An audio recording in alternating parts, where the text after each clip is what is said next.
Here's my audience. Have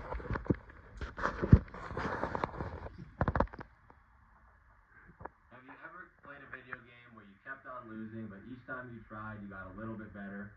Maybe you jumped too early, kept getting attacked by an enemy, or went the wrong way in a maze. Each time you played, maybe you tried a new strategy, got a little bit better, and made it a little bit further. Reinforcement learning is a way for computers to learn in a very similar way.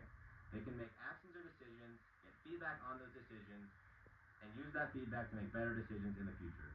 I am studying artificial intelligence at Purdue University, and I have experience using machine learning in research and academic settings. I am particularly interested in reinforcement learning because it intersects computer science with how computers, as well as humans, learn from mistakes.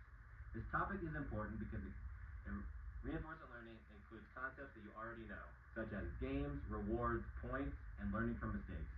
Additionally, it's relevant because AI is becoming more common in the modern world, and understanding how it works allows us to treat it as a technology that we understand rather than some magical black box. Today we will be explaining what reinforcement learning is, what its main components are, and how it is used in the modern world. First, let's start talking about what reinforcement learning is and what its main components are. Reinforcement learning is a way for computers to learn through trial and error, by taking actions, getting feedback on those actions, and using that feedback to make better decisions in the future. Reinforcement learning has four main components: the agent, the environment, the action, and the reward. The agent is the learner. This could be a robot, a game-playing AI, or a computer program. The environment is the world that the agent interacts with. This could be a video game level, a maze, or even a room that a robot interacts with. The action is the choice or decision that the agent chooses to make. For example, in a video game, this could be moving left, moving right, or attacking an enemy. The reward is the feedback that the agent gets after making an action, telling them whether that action was helpful or not.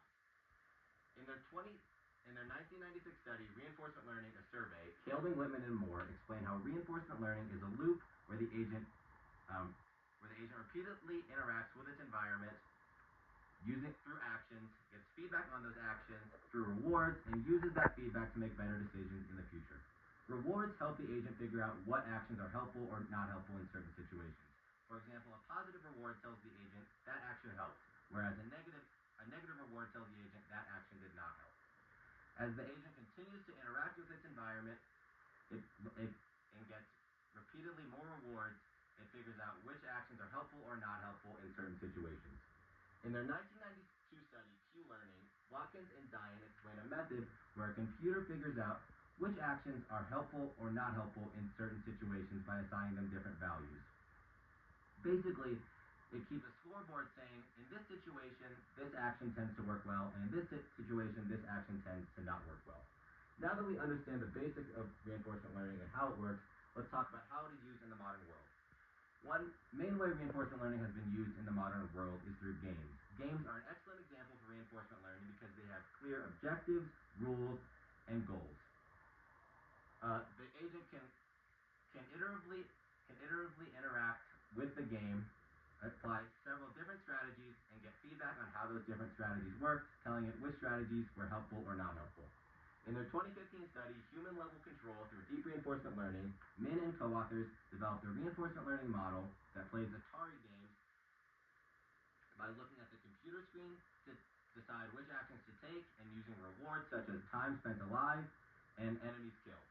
In their 2016 study, Mastering the Game of Go with Deep Neural Networks and Tree Search, Silver and co-authors explain how AlphaGo uses deep neural networks and reinforcement learning to play the board game Go better than any human in history. Reinforcement learning has also been used for many real-world decision-making. For example, reinforcement learning has been used by researchers in healthcare. In their 2020 study, Reinforcement Learning for Clinical Decision Support in Critical Care, Liu and co-authors explain how reinforcement learning has been used in critical care settings for making predictions such as medicine choices and timing of interventions. Now that we understand how reinforcement learning works, what its main components are, and how it is used in the modern world, let's tie it all together. Reinforcement learning is a way for computers to learn through trial and error by making actions, getting feedback on those actions, and using that feedback to make better informed decisions in the future. Today we talked about two main ideas. First, reinforcement learning is a way for computers to learn through a loop involving an agent, environment, rewards, and actions. Second, we learned that same loop can be used to solve complex decisions such as from Next time you are playing a game and you keep on losing and you try a new strategy and get a little bit better, remember, that same loop is one of the main ways computers learn too. Here's my audience again.